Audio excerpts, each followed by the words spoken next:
Welcome to the Aga Khan Museum's 2021 Lapis Digital Benefit. I'm Abdurrahman Malik. I'm a journalist, cultural organizer, lecturer at Yale University, coffee obsessive, and the host of the museum's podcast, This Being Human.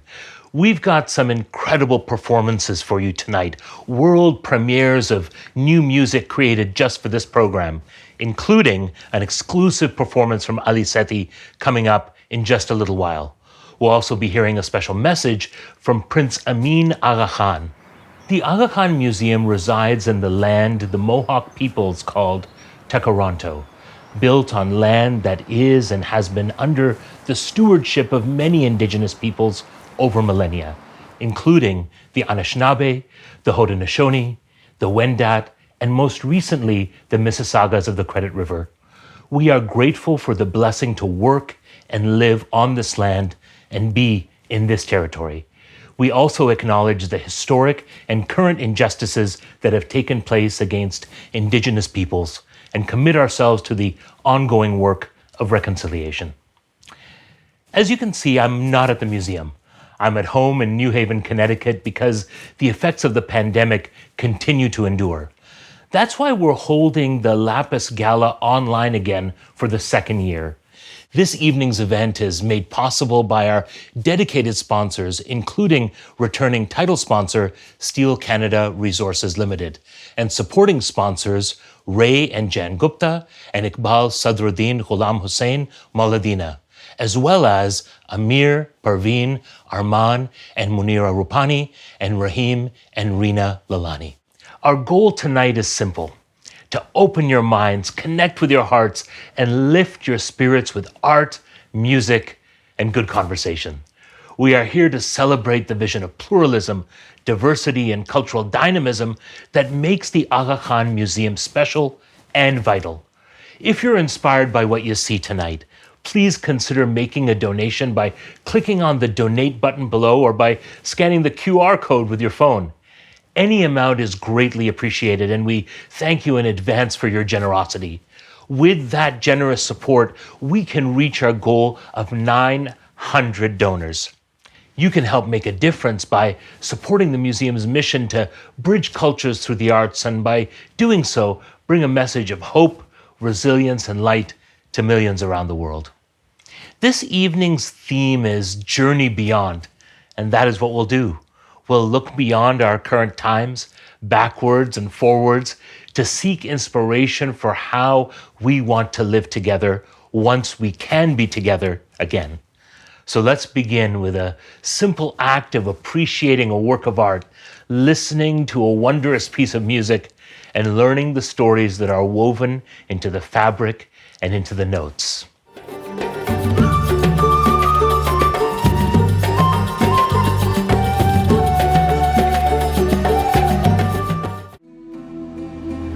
The Central Asian robe, what we have in our collection, is probably from 20th century, and we have difficulties to locate it directly in from which country it come. But there are, interestingly, 4 different stories embroidered on this Central Asian robe, which fascinates me immensely.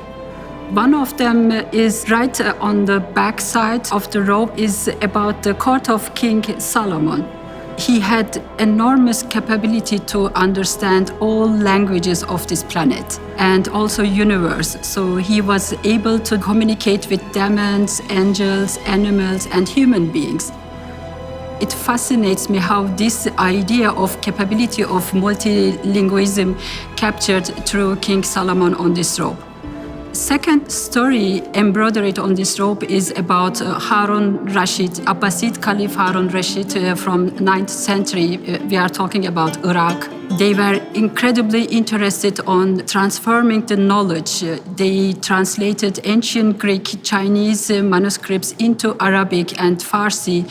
So they created a platform where knowledge could grow and spread throughout the world. And having King Solomon on the back of the robe with Harun Rashid is very interesting to make the connection between Jewish community and Muslim community and wrap up and emphasize the ideal kingship. The third story on the backside of the robe is devoted to ancient Greek love stories, so to speak.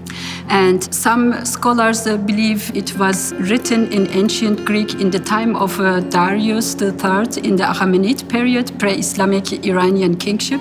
The artist is communicating these stories, this connection between two civilizations through the embroidery. On the front side of the robe, we see the fourth story, which is totally in Persian culture. It is the story of Prince Sanjar, how he receives an old woman who is begging for money. It's a moral story, how you behave in the community and how you don't judge people according to what you see on them, so to speak. Many ideas are represented on this robe and embroidered. Usually you would read these stories in books, but they are embroidered on a robe, and the person who would wear this robe is already showing to his community what he believes. He believes on pluralism, he believes on multiculturality. This robe actually represents throughout these four stories how all cultures are connected to each other, and then how they play the role of stimulation for each other, and how artists are still in 20th century fascinated with this idea, so they have the urge, need and desire to emphasize them on a robe. I'm Ali Sethi, here tonight with Grema Kumari on guitar, Shayna Dunkelman on percussion, Anthony Soshil Shah on keys.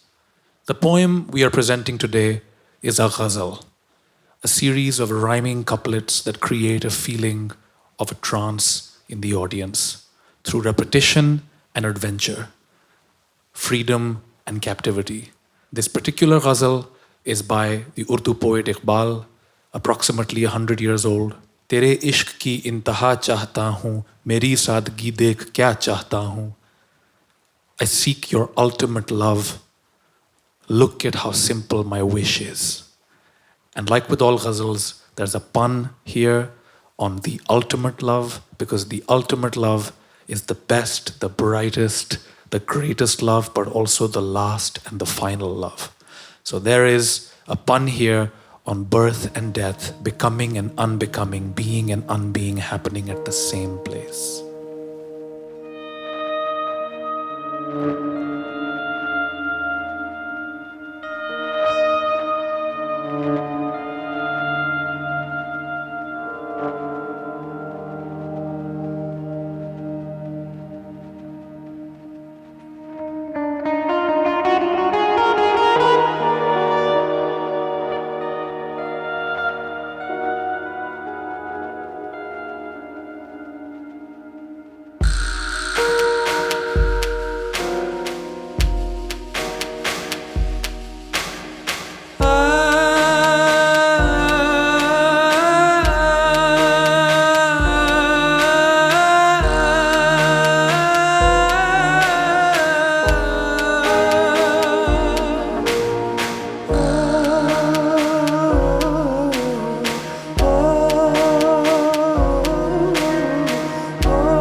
You know, I listening to this poem from Iqbal, and as you were, I hate the word performance because it's not a performance.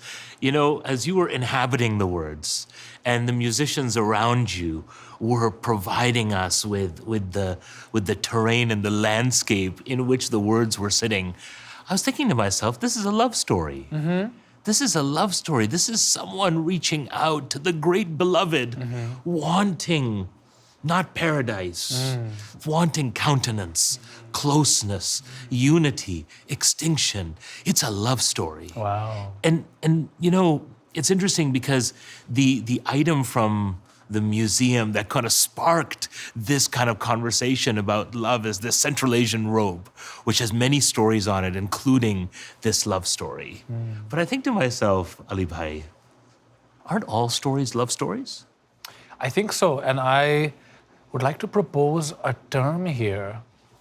I think the Ghazal is about a kind of non-binary love.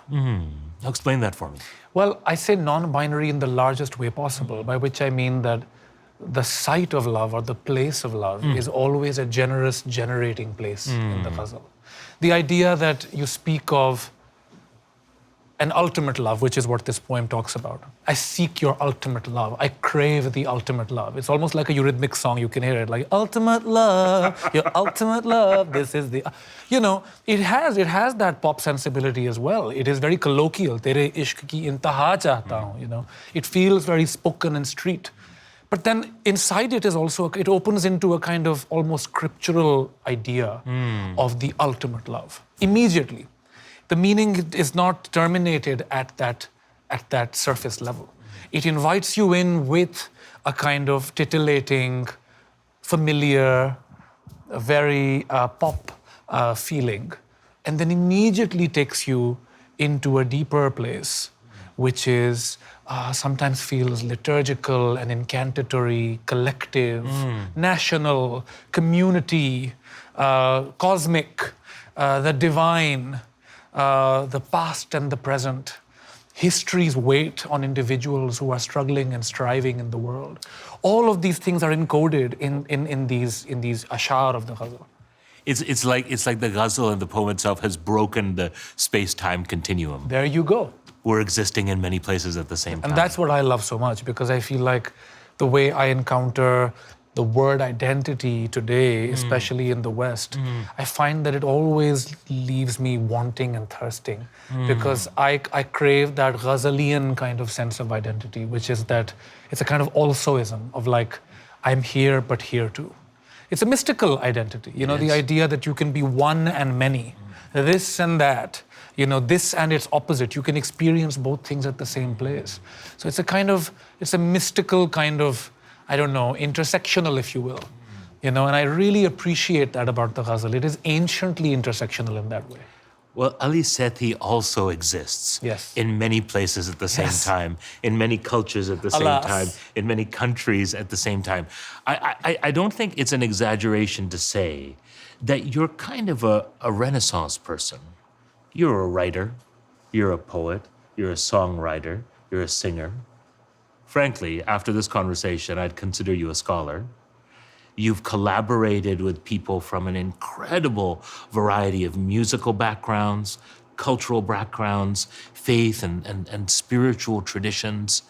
It feels to me like as you're talking about the Ghazal, in a way you're talking about you and yourself.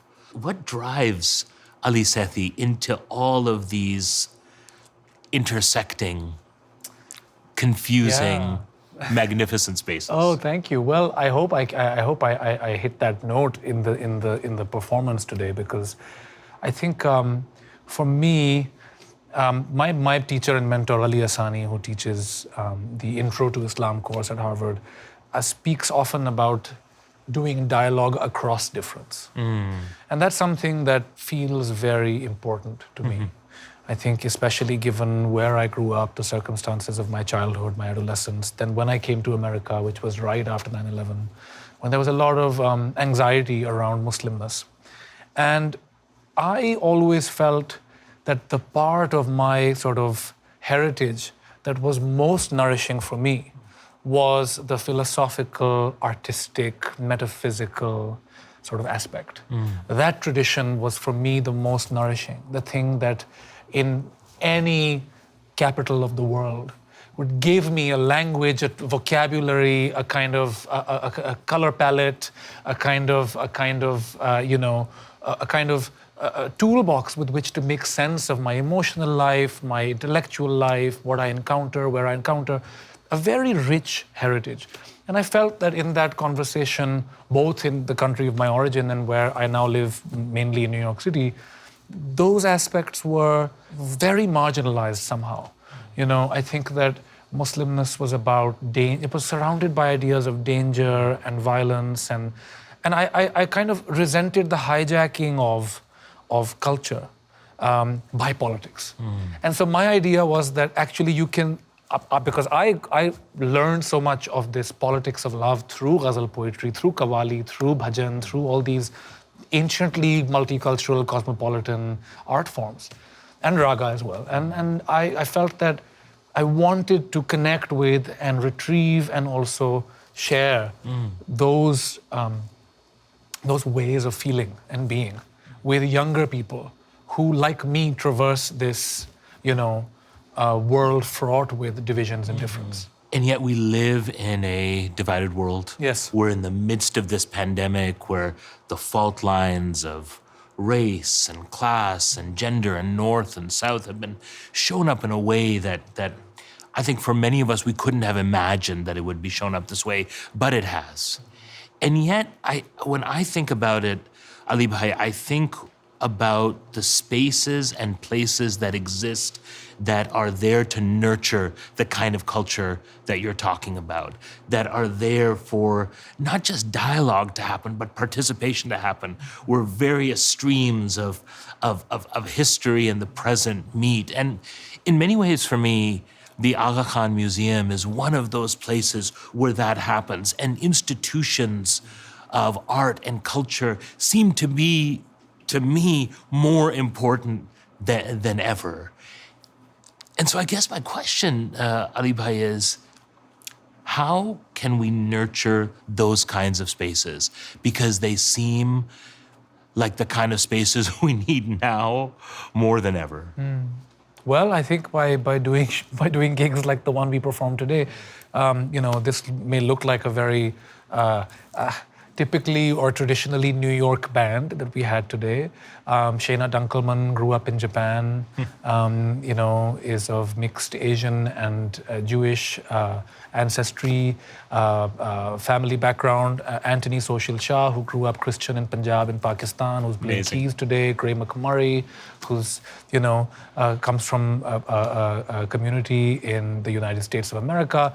Like, I feel what we embody and perform today is also a kind of crystallization of that possibility, which is that we can do dialogue across these divisions or across these differences. And in fact, that kind of, my ustad, my teacher, Nasiruddin Sami Saab, he says a beautiful thing. He says, music is a bouquet of flowers. Music is a bouquet of flowers. You kind of receive the fragrance of the collective when you receive it. And it's hard to pinpoint one particular bud or one petal or one taste or one. The idea is that it's an experience. It's experiential. It elevates and privileges the experiential above the theoretical, above the sort of legal, above the linguistic, etc. And that, I think, is it. Especially in this kind of pandemic-stricken world, where we haven't had shows for almost 2 years, and Instagram Live has become my way of singing to and with and speaking to communities that are simultaneously in different parts of the world. And it is the Ghazal that brings us together, and that keeps us going for sometimes hours at a time. So I think striving to preserve the integrity of our experiences, spaces and institutions, if they can help us, and I think the Aga Khan Museum in Toronto does that. I performed there once in that beautiful auditorium. Long live the Ghazal. Ghazal Zindabad. Ghazal Zindabad. And Ali Sethi Zindabad. Arre. Thank you to Ali Sethi for that tour de force. Artists like Ali are inspired by the places where cultures, faiths, languages, and experiences meet. One of the inspirations for tonight's program is the Silk Road, which represents a vast region of peoples and cultures who are connected by a multitude of intricate trading routes across Asia that led from China to Europe for centuries. But the Silk Road was more than that. It was a laboratory for cultural exchange. In souks, caravanserais, mosques, temples, and schools, music, food, art, and ideas were shared, debated, remixed, and presented anew. As cultures encountered each other, curiosity and appreciation led to an incredible transmission of ideas, culture, technologies, and faiths. Paper went from China to Europe, Buddhism from India to China. The remains of those influences can be seen in many of the artifacts at the Aga Khan Museum. We invite you to take a closer look at some of the most treasured objects in our collection, a few of which will feature in the upcoming exhibition, Hidden Stories, Books Along the Silk Roads.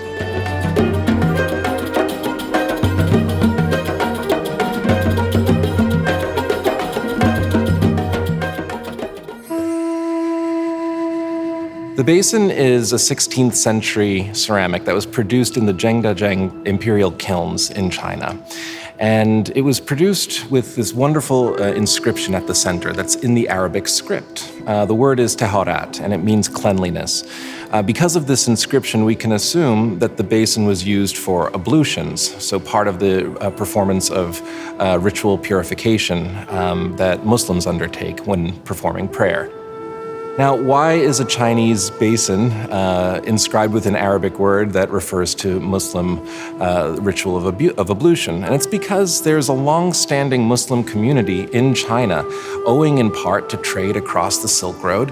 And many of these Muslim inhabitants of China were in fact administrators at the court of the Zhengde emperor at the turn of the 16th century. So it's thought that items like this were produced for these Muslim bureaucrats. The dish is fascinating. It's actually produced in Kerman, which is a center in Iran of ceramics production for a long time. It was produced around the mid-17th century. But as a blue and white dish, it derives its decoration and its very existence in a way on a Chinese precedent. These are known as bouquet dishes with a bouquet of flowers at the very center. These are well-known dishes that were produced in the Ming period and later, made their way through trade into Iran, where they were appreciated by collectors and connoisseurs, and eventually copied in centers like Kerman. When I look at both of these blue and white dishes, I think about how they tell opposite ends of the same story, essentially, where you have a visual form, you have an art form that's very much appreciated at different ends of the Asian continent, but that in many ways look very similar through their blue and white decoration. And to me, tells this great story of interconnectedness. The painting is a miniature painting that was created between the 1820s and 1830s in Delhi, India. And I love it very much because it is a veritable storybook of different peoples and ideas and practices coming together and waiting for us to explore them. There's this fabulous European-style palace at the heart of this location in Delhi that was inspired by classical revival styles from 18th century Britain. And it was erected by a very colorful and formidable lady who is said to have been either of Mughal nobility or came to the region as a slave girl bought in Kashmir by her first husband. And she survived him, and she survived another husband, and in the process became a really formidable political and cultural force in Delhi. And in the miniature painting, you see obviously an event happening. Outside the gate, you have on the one side ceremonial elephants that brought obviously some of the guests. On the other side, a coach that brought other guests with both Asian guards and European-style guards guarding these vehicles. Then throughout the garden, you have all these different people in different costumes milling around. And really what you get is the sense of a multicultural, multiracial, multi-religious society coming together, working together, living together. The concept of the Silk Road is not a new one. People have traded and traveled and communicated over many, many distances, over centuries, over many different geographical divides and cultural divides. And I think that that's really the great lesson of the Silk Road, is this open-mindedness, this curiosity, and this embrace of that which is good in the world, no matter where it comes from. The artifacts in our collection can lead us to places where we suddenly realize that we have the potential to build and imagine a better future together, all the ties that bind us and the different perspectives that we bring as a treasure to the table of humanity. So this piece is called Al-Habiba, which means my love, my dear. It is a piece really that's about love, all things beautiful in life, and it's really also a piece about two cultures coming together, but two cultures that have coexisted in Spain for a very, very long, and that is the Arabic and the Spanish culture. It is rich with the music, the traditions. You'll hear a lot of the beautiful vocal undertones that are present in flamenco singing and Arabic singing, and also just the I would like to say collision of rhythms, because when you listen to the percussion that's supporting this, this is also percussion that is not necessarily flamenco or from Spain, but also has like a little Cuban flair to it, and that's because of our wonderful percussionist Chendi. And also then you have the beautiful sounds from the guitar from Benjamin Barilli, who really blends in the beautiful Andalusian undertones.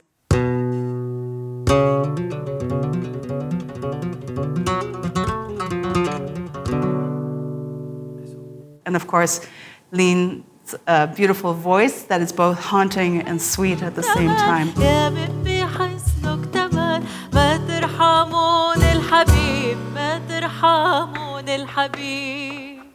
And so when my dancing is is part of that. It really brings the whole piece together as a beautiful celebration of culture.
It is my great pleasure to welcome you today to the Aga Khan Museum's annual Lapis Digital Benefit. When we held this event last year, we could not have known that this year too we would have to celebrate remotely once again. However, celebrate we will. Despite all the many challenges of the past year, the museum has achieved so much. I believe in fostering intercultural understanding and dialogue, and all of that, of course, with the generous support of so many. Tonight, thousands of viewers worldwide are coming together for an artistic journey of discovery, reflection, and, most importantly, human connection.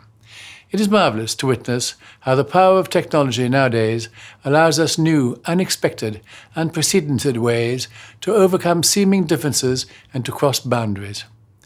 It allows a global audience to connect across great distances, a fact that not only mitigates the isolation imposed on us by the COVID pandemic, but opens new horizons for learning and for gaining insight, not only into the lives and cultures of others, but into how much we share. In many ways, it has played a significant part in enabling us to continue and to develop our international mission. Digital technology also allows us to reimagine the arts in new ways, as indeed we are experiencing tonight. Whether visual arts, music, dance, the spoken or written word, the arts serve as perhaps the most profound form of communication and the greatest means of revealing, of building bridges across seeming distances, of revealing the ties that bind us all.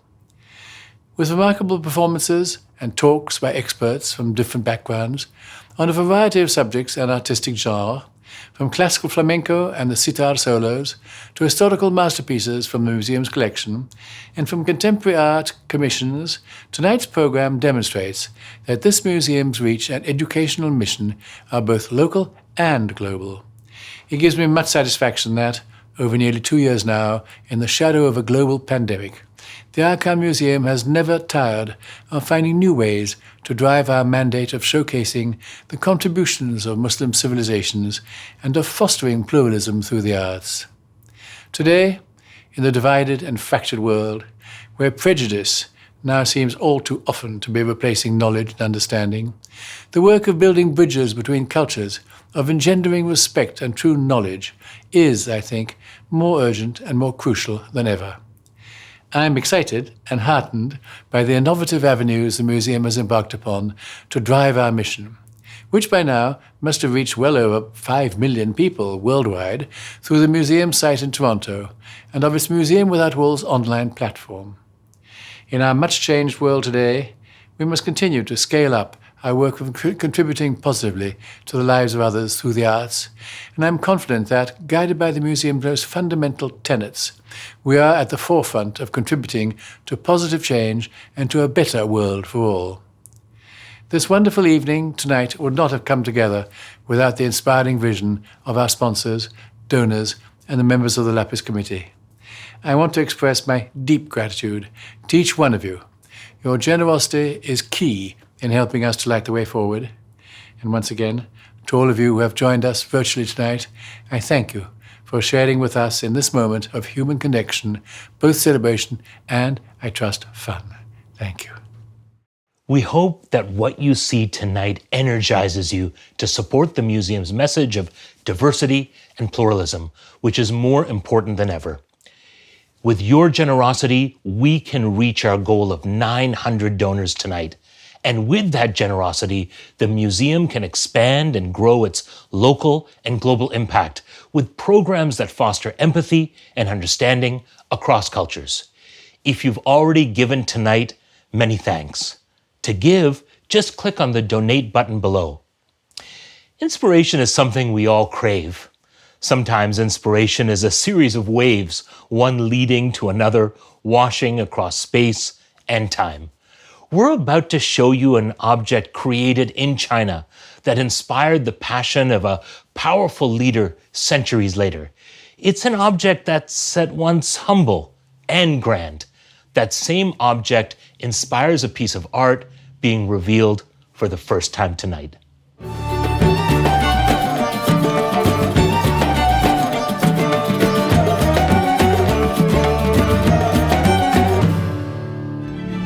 This ewer ewer, which is our fancy museum word for a pitcher. It was made in China.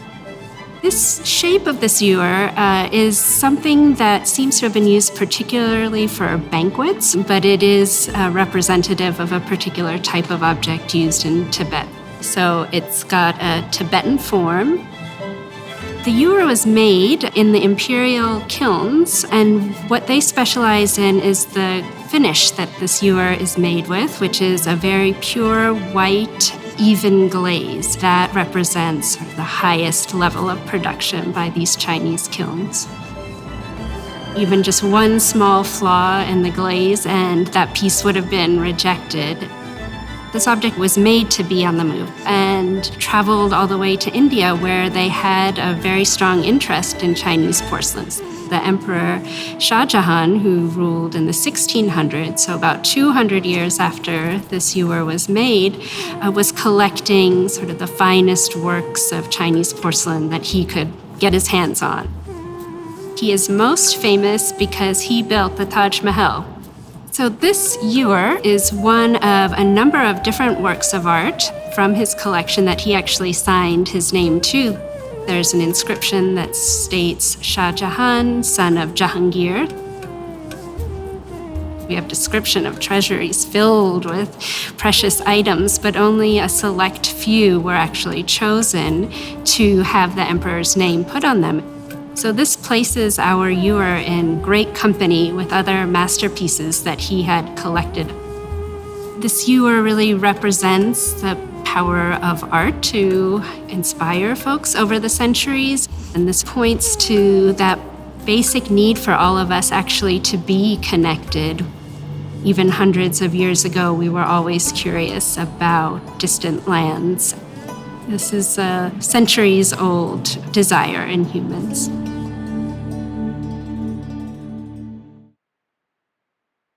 This piece of music consists of 4 parts. So the intention behind the first part is that looking at this particular piece, the monk's cap, the first thing that I noticed was that it actually signifies the spirit, the ruh. So the very first section describes the spirit. The empty part of the bowl is what carries the real stuff in it. So the second piece is how spirituality went from India to China in the form of Buddhism and how it grew. And the way we show it is that I came up with a composition and I passed it on to Wang. I didn't tell her anything, and I asked her to come up with something to develop her own piece, and that's what she did. The third piece is called the monk's cap, and when I looked at the actual top, I'm like, oh, ta-ki-te, ta-ki-ta, that's 7 beats. And I'm like, okay, so that's the monk's cap right there. And then the last piece, everybody's looking at it, and it's as if our light is shining on it. So the fourth piece is called the dance of light, or Raqs-e-Nur. So I want to introduce a little bit this instrument. It's called pipa. In Ming Dynasty Emperor Court, this instrument is a major solo instrument to play for the emperor. Pipa actually is not a traditional, original from China. It is from the ancient Silk Road from Middle East, our instruments. Traditionally is silk strings from Silk Road. Was introduced to China is about 2,000 years ago. So it's the oldest instrument in China, I have to say.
Ulrika Alhamis brings nearly 30 years of global experience to her work now as the director and CEO of the Aga Khan Museum.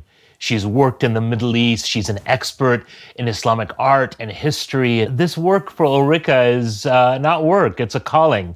And I'm so honored that Ulrika has been able to join us tonight to talk about the museum, its vision, and what it's been like to lead it through this incredibly difficult and challenging time.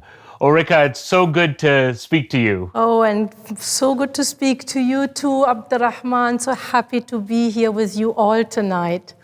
I see the museum as a kind of modern-day caravanserai where many different roads lead, and the traveler comes to make sense of the world that we're in.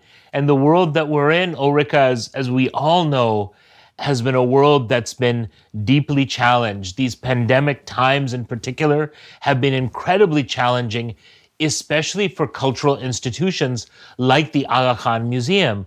But you and your incredible team have created, digital and virtual spaces and educational spaces that haven't involved us coming into the museum, but that have allowed people to engage with the museum's work. And one of the projects that I, of course, am incredibly honored and privileged to be a part of is This Being Human.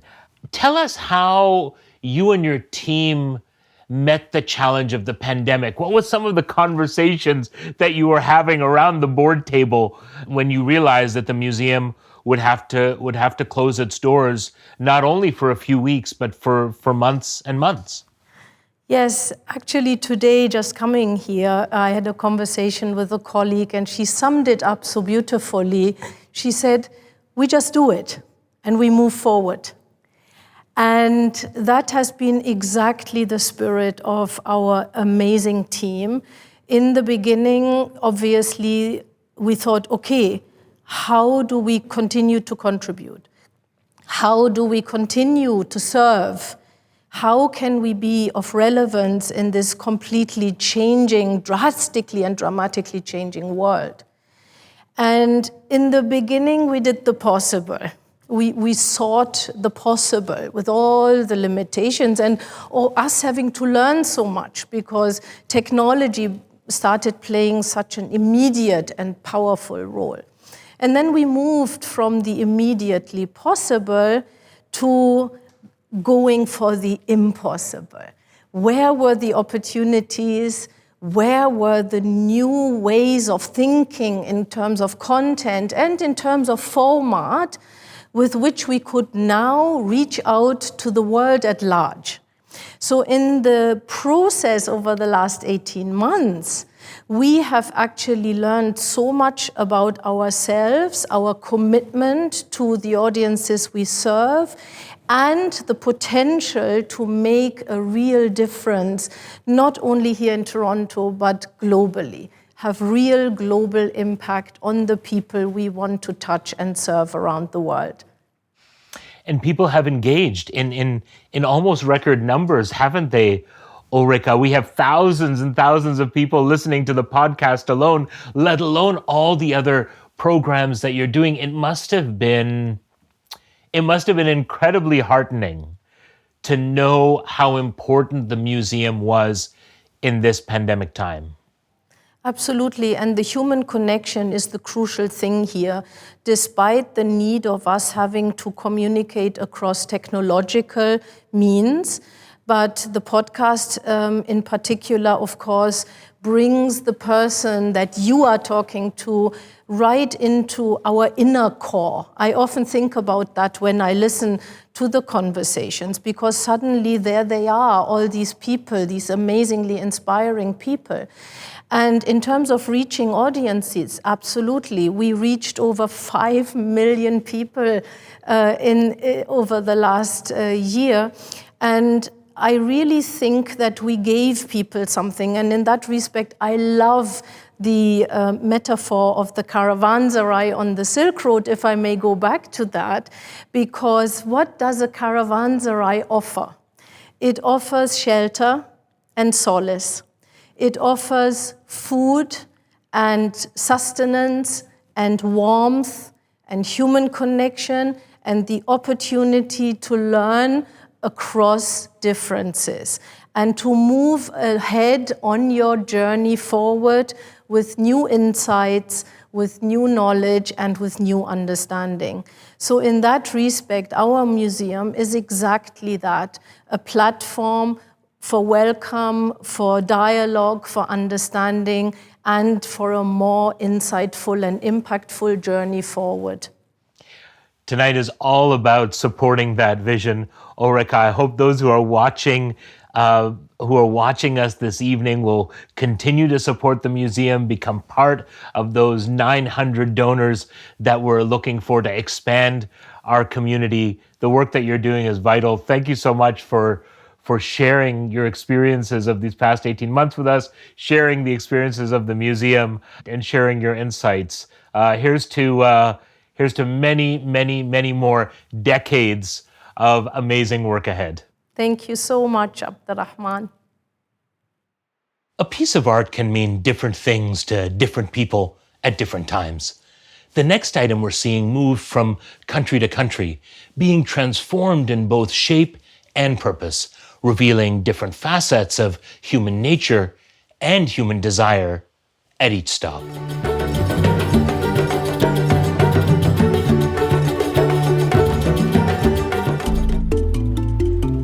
The journey of the oliphant started in Africa. It's a tusk that, by the shape and size of it, we are quite sure that it came from Africa. And then it traveled through the ports, probably in Tunisia. It traveled to Italy, probably Sicily, somewhere in southern Italy. And it's made in 11th century. We can see that the craftsmen started working on it. What has been carved on the tusk is animals chasing each other through the whole body of the oliphant. At the top part of it, you can see kind of a battle between a human and animals, because this tusk probably was used during the hunt. So the images show that they have their roots in an older imagery that was present already in Africa. It was either done by the craftsmen who were traveled themselves through North Africa and came and settled in Italy, by the local craftsmen, but then inspired by the art and the crafts that has been traveled. Oliphant was used in different ways. One is when you blow it during the hunt, but also there's an indication that if you close one end, and then it can be used as a drinking vessel as well. After it was made in 11th, 12th century, we don't know what was the life of the oliphant between that time until early 17th century. But looking at the mount shows us that it's when that it reached England, and from a particular family in England, that it gave it this mount, and it stayed in that family. It's made from silver. The mount looks like actually a claw. There is connection between the claw and this emblem that was used by the family. Once it received this mount, probably it was used as a decorative element and cherished for its beauty. It has been used probably just as a gift that shows that land ownership, because again, hunting and land ownership are connected. So as well, this oliphant might as well represent the ownership of a land. There are different ways to look at this object. To me, they are not mute objects. They have a history that is alive and it's carried over with them. And then we are part of their history as well. I'm seeing the connections that people had with nature, the connection that they had together, the connection that they had with the material. We are all connected. Nature, us, people, no matter what, we are all connected. My inspiration tool for today is the oliphant. This amazing instrument used to be an announcement for the hunting, an announcement for the war. Today I'm taking you through a journey to a hunting environment and war zone. And one more thing, they used to use this instrument in Sicily, in the Mediterranean Sea, during the Fatimid period. And that has some Middle Eastern Islamic culture. I'm going to reflect that by improvising on some Middle Eastern scales.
At this point in the show, we're edging closer to our goal of reaching a total of 900 donors. Thank you to all of you who have given so generously. I urge those of you who are considering a gift to act now. Your gift makes a difference and places you in a community of people who believe that cultural institutions like the Aga Khan Museum play a vital role in the future of our world. Please show how art can build bridges and support the museum today. We've talked a lot tonight about how encounters between societies and peoples can lift us up. That's what happens when we're at our best. At our worst, though, the sharp edges of our differences can be destructive. The result is fear, intolerance, and conflict. A new exhibit in the Aga Khan Museum tries to deconstruct our perceived sense of isolation and challenges us to find new ways to discover the stories we share together.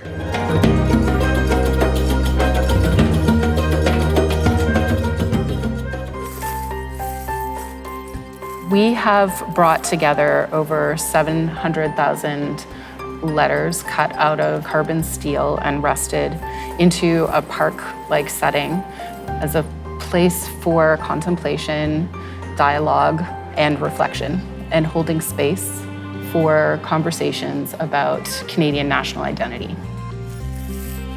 The inspiration for the exhibit came from a book called Two Solitudes by Hugh MacLennan. It's a seminal book that he wrote just after the Second World War. The main character in the novel Two Solitudes had a French-Canadian and an English-Canadian parent, so one on each side. And he never really felt totally comfortable in himself or in either culture. The idea of Canada being made up of two solitudes, although those were the dominant cultures at the time, it struck us that it was totally inappropriate to use this as a metaphor for today's society, which is much more diverse. So we sort of felt it was appropriate to, in a way, deconstruct this idea, this metaphor for Canada. And to do that, we quite literally cut every single character and period and comma from the book, and we're displaying it as gravel in a kind of park-like environment where you might come together to talk about things. Text is an incredibly powerful tool for communication, but it's also been used historically as a tool for bureaucracy and institutional control. And so by deconstructing this novel that came to stand for Canadian identity, we're really asking people to pick up the pieces and take some control for themselves over creating their own dialogues and their own meaning of Canadian identity, as opposed to one that's been prescribed to us through our institutions. The letters are meant to be walked across. It's the ground cover. They're meant to be picked up, touched, played with, and rearranged. So we designed the benches to go with the space. The benches are designed with a sort of flat back here, like a table-like surface. And the goal was to get viewers to leave little messages for each other in a way that becomes sort of analogous for us having a conversation. What's our new identity that we're creating for ourselves here in Canada? It's a turning point in Canadian history. The whole situation with the residential schools was certainly in the back of our minds as we were thinking about the piece and thinking about Canada as a nation. It's our position that it's not really our story to tell. And it wasn't really our goal with the artwork to say anything specific, but in a way to create space for other people to say things or to come in and be a part of the conversation. Maybe this is the approach that needs to happen, is an invitation to hear the stories, to invite people to come and share them, and just simply hold space. That's all.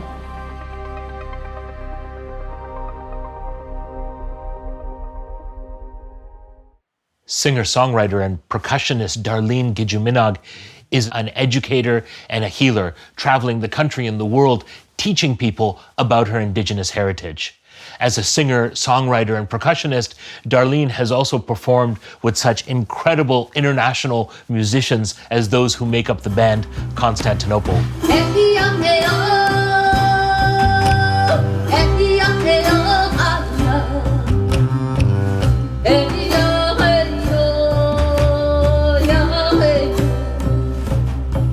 We're so honored to have Darlene with us tonight for the Lapis Digital Benefit. Talk to me about the role that art plays in both acknowledging pain and healing. My children and I are survivors from domestic violence. 11 months later, my husband ended up taking his life. He was suffering from addiction and mental health. When I first met him, he was a man, and I still love him. I know it wasn't his fault, We have beautiful children together. So I remember feeling empty, like lost, like disconnected. And I wasn't really into the spirituality yet until my father got into it. And then I remember holding my son on my shoulder. He was only 6 weeks old when his father passed away. And I remember holding him and pacing with him from around the living room, the hallway, kitchen, dining room. It just went around in circles. And I knew I had to make a change in my life. I just didn't know how to do it. And so I kept praying, not to God, but to a creator. I was upset with God, the Catholic God anyway. And then when I just started talking to creator, because he created everything, and that's why I called him that. And I asked him to help me and to find a way to meet people. That way I can learn about them and take whatever I want and use it for myself, make it into my own. So I remember holding my son and I was just praying and I'm sad and everything. And I started hearing music, like women singing, like right there. And it was just me and my son. Nobody else was there. My parents were working. My sister was at school, and my two oldest were also at school. So it was just me and him. And I heard this chant, and I wanted to sing it to my son because it really sounded so good, and it kept playing over and over and over again. So every time I tried to say it, it was like a tongue twister. So I listened, and then I sang with them in my head. And then once I got it, finally I was able to say the chant. And then afterwards, I got the words. Same thing. I had to learn, sing it with the women right there inside, like in my heart and in my mind, you know. And then the song came to me, and I sang it for like 3 months. And there was like a bear feast gathering that I was going to, and it was my first time going to a spiritual gathering, and it was to celebrate the hibernation of the bear. And I remember my mom was in the kitchen, and my dad was playing on the full-size drum. And nobody knew I could sing. I mean, everybody knew I could sing growing up, you know, but I sang about chapstick and lollipops, you know. But then, you know, when I came up with that, you know, I kept it a secret. It was just a secret that belonged to me and my son. And then during the bear feast, my father was just finished drumming, and I handed my son to a friend, and I asked the MC guy if I can sing a song. And he kind of chuckled and said, "You can sing?" And I was like, "Well, I hope so. I think so." And I sang the song Grandmother Moon. My mom was in the kitchen, and she heard me singing, and she was like, "Oh my God, who is that?"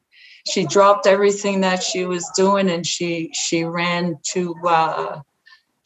out and saw me singing. And then my dad, he was just like, he had this big smile on his face, and you know, it just felt good. So after that, I was invited to go to gatherings, like indigenous gatherings. And so I started traveling with my kids. And the more I sang, the more connected I was, and the more people I was meeting. And eventually I was able to feel me again, like feel that person that I am. And I was able to travel with my children and explore New England and the United States, or, you know, TV shows and interviews. You know, I wanted to take my kids with me because I wanted them to experience what I was experiencing and show them that, you know, anything can happen if you work at it, anything. Yeah, so singing was always a healing, and I was able to go to Sundance, and instead of dance, I would sing, and I would sing for 4 days, from morning till night for 4 days. And when I first started doing that, it felt like I was giving back to the Creator, like telling Creator, thank you for giving me something so special, that I've been connected with all my life. When you speak about singing, you speak about a connection to the Creator, but also a connection to the ancestors. And when we watch you singing, Darlene, and when we hear you singing, I feel like the spirits are in the room. The ancestors are present right there, and they're witnessing you as you sing, and you connect us to this incredible, powerful spiritual tradition. But it leaves me with the question, especially as you talk about your kids, who is your art for? Who are you presenting your art for? The people in general. We're all a human race, right? We all have our ups and downs and our struggles and our weaknesses and our strengths. I have my experiences, and my experiences go into my music. Each song I sing has a memory, and I add more into it as many times I sing it. It's like making my prayer even stronger for me, just adding more medicine into it. Those the treasured memories are the best ones, because we all have them and we all use them. But I'm lucky to be able to do that, because music heals, and it has no race. Every race in this world has a song that connects to them, their tradition, their culture, their personality. Mine just happens to be indigenous music, my music. I love the way that you've taken these ancient traditions and made them new again. And you do so, Darlene, with such a spirit of generosity and welcome. You invite everyone in to experience this space. And part of me thinks your music also comes from a place of pain. It also comes from a place of acknowledging trauma, the trauma that happens to us personally, but the trauma that has happened to your people. I have to ask you, Darlene, how do you maintain this incredible warmth and sense of generosity, knowing the past that you've been through?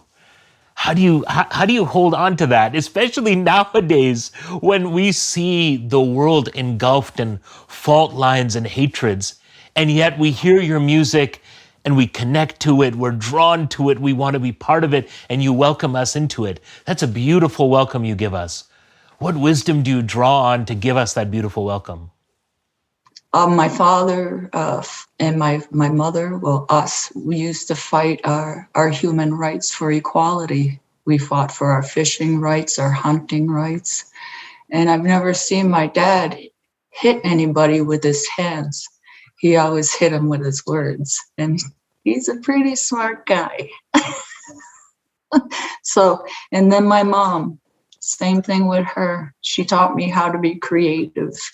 She's a retired school teacher.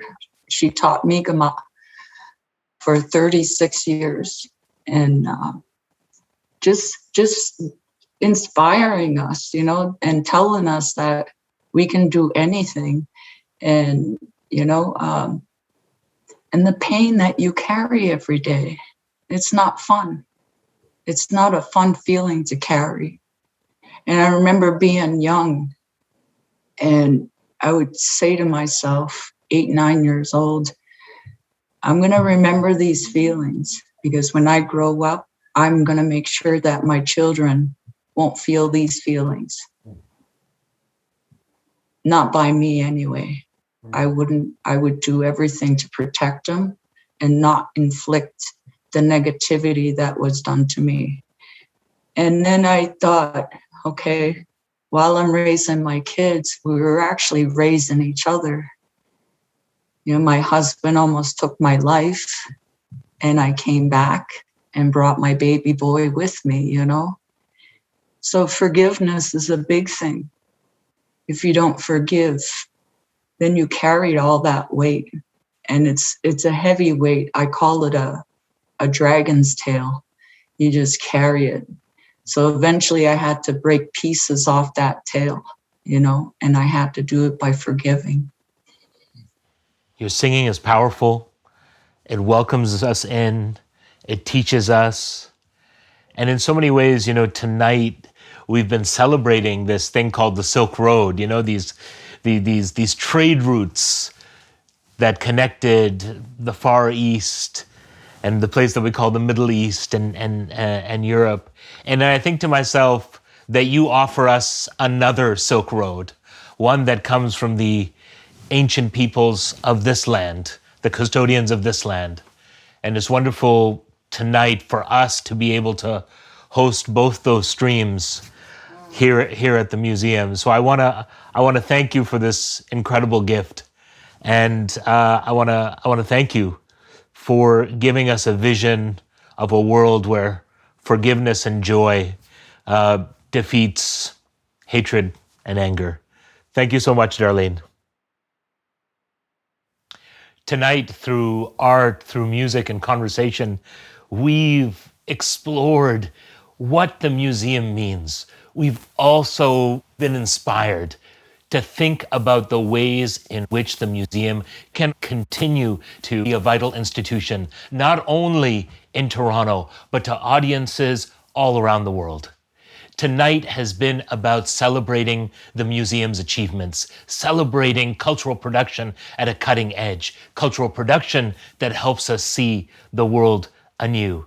And tonight has also been about celebrating that during this pandemic time, when there were so many challenges to so many cultural institutions, the Aga Khan Museum reached millions and gave hope to millions. Ulrika, there's so many people and organizations that I know that we as a museum owe a debt of gratitude to. Tell us about some of the amazing people, personalities, and organizations that have made tonight possible. Absolutely. We couldn't have done it without them, Abdurrahman. And I would really love to acknowledge and thank each one of our sponsors. We have had 40 generous individuals and organizations that have made this event possible, free and accessible for our viewers all around the world. And the Lapis Digital Benefit would simply not have been possible without them. Thank you so very much. I would also like to express my heartfelt gratitude to our returning title sponsor, Steel Canada Resources Limited, for their leadership support and for their passion for the museum, which we value so very, very greatly.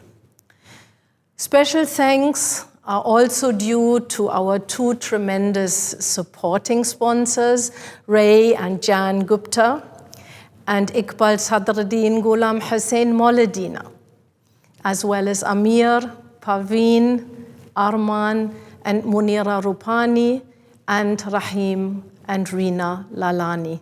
Thank you ever so much. I would also like to thank the dedicated members of our Lapis committee who worked so very hard to make tonight possible.